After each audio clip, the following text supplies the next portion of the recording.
Erin's eyes filled with tears as she stared at the little girl standing in the doorway of the art therapy room.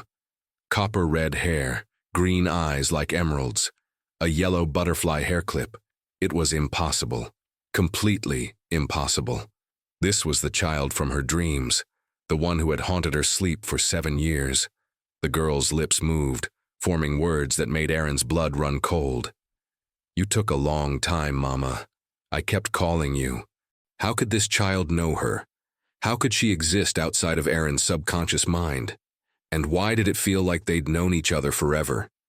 If you're as shocked as Erin was, hit that like button and subscribe to hear more incredible true stories.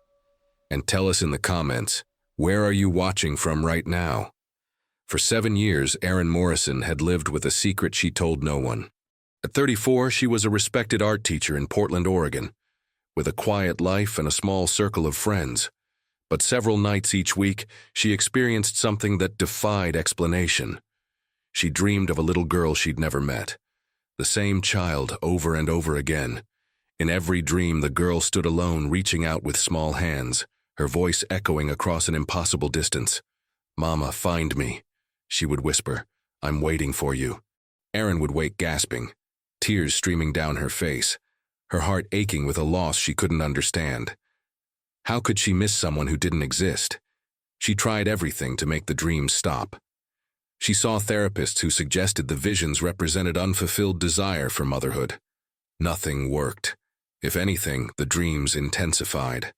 6 months before everything changed, the dreams began occurring almost nightly. Erin started noticing specific details. A torn teddy bear with one missing eye, a blue bracelet dotted with white stars, a small scar on the girl's left knee. The child's voice grew clearer, more urgent. "I'm waiting for you. Please hurry." Erin began sketching the girl obsessively, filling page after page with those haunting green eyes and that copper-red hair. Erin's younger sister, Amy, discovered the extent of her obsession on a cold Saturday in November. Amy worked as a social worker and had stopped by for their weekly coffee date. When she walked into Erin's studio and saw the walls plastered with drawings, her face went pale. "Erin, this isn't healthy. There are hundreds of these." Erin broke down completely. She confessed everything. The dreams, the voice, the overwhelming feeling that somewhere out there, this little girl was real and needed her.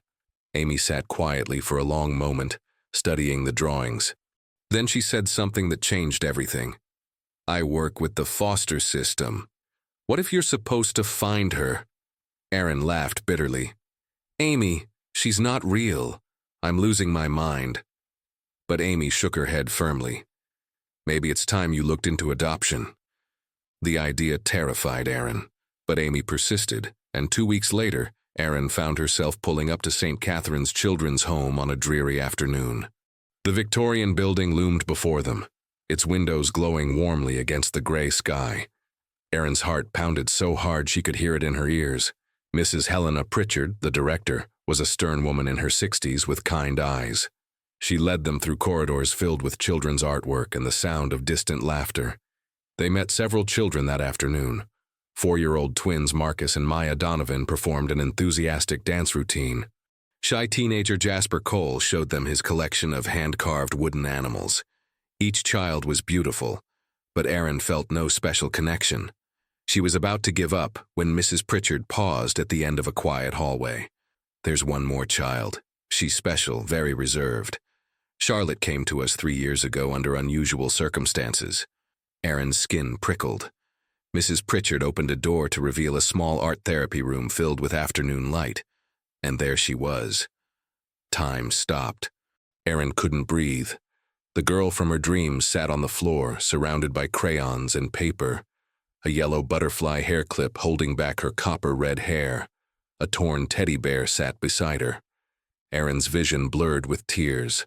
Amy grabbed her arm, steadying her. The little girl looked up, and Erin stared into those impossibly green eyes she'd drawn 1,000 times. "This is Charlotte Reese," Mrs. Pritchard said. "She's 8 years old." Charlotte stood slowly, never breaking eye contact. Then she walked across the room and stopped directly in front of Erin. When she spoke, her voice was exactly as Erin had heard it in her dreams. You took a long time. I kept calling. The room spun. Amy gasped. What did you say?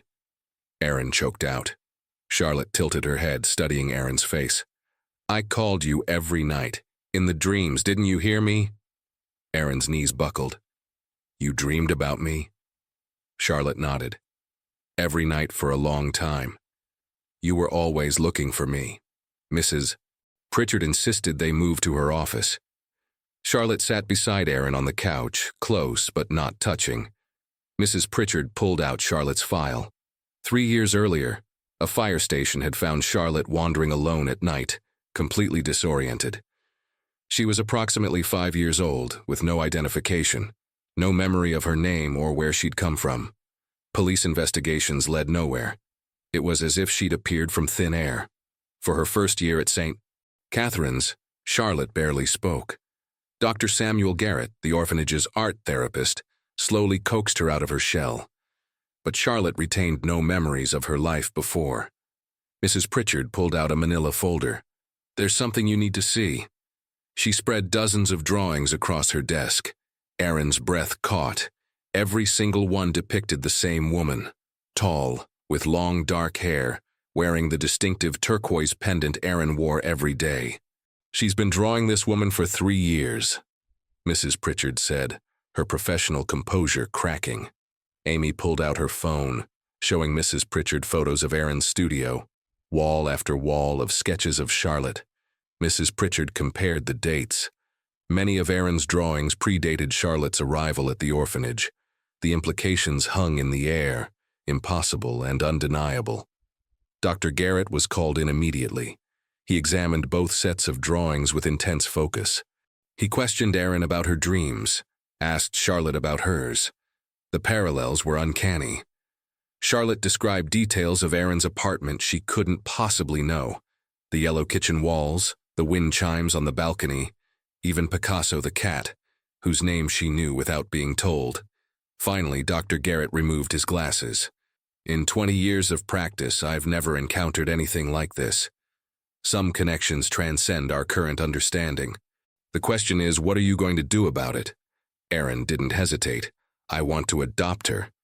Mrs. Pritchard looked relieved. I was hoping you'd say that, but adoption is a lengthy process. It could take months.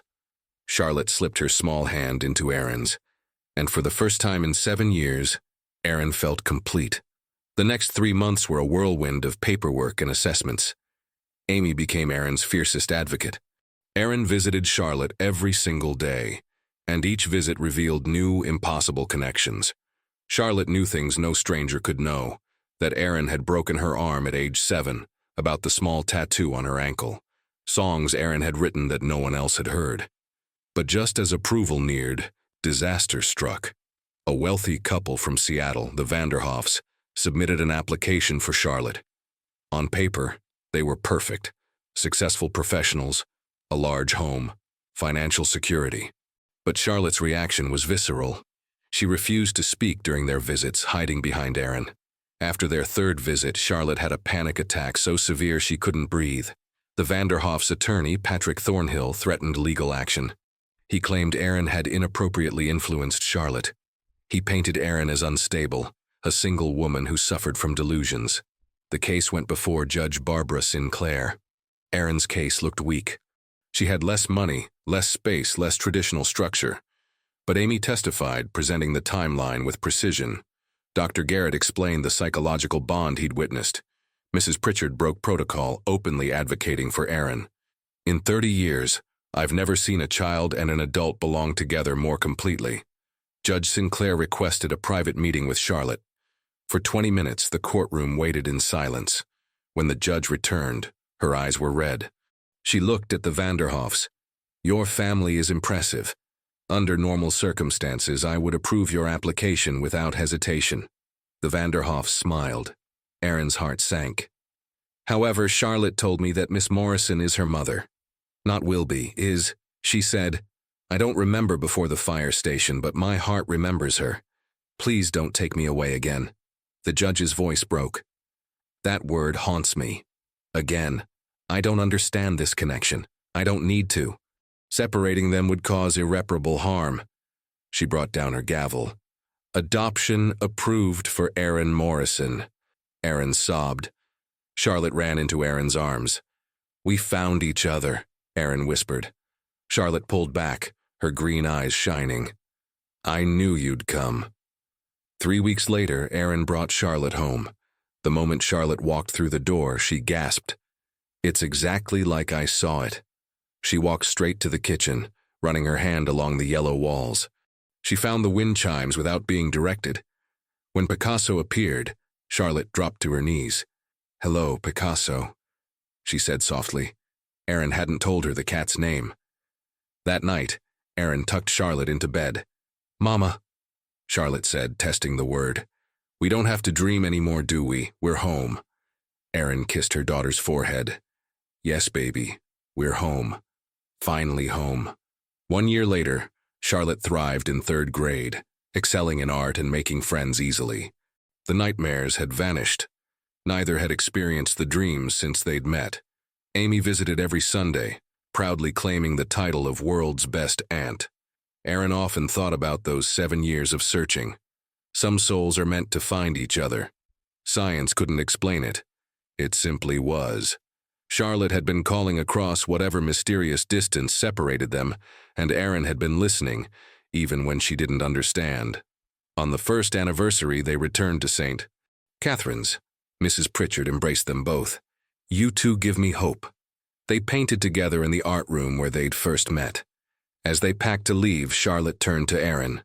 "Mama, do you think other people are looking for each other like we were?" Aaron smiled. "Maybe that's what love is, recognizing someone your soul already knows." The girl who haunted the dreams became the daughter who filled the days with laughter. The voice calling across impossible distances became the voice saying, "Good night, Mama," every evening. The reaching hands became the small hand that fit perfectly into hers.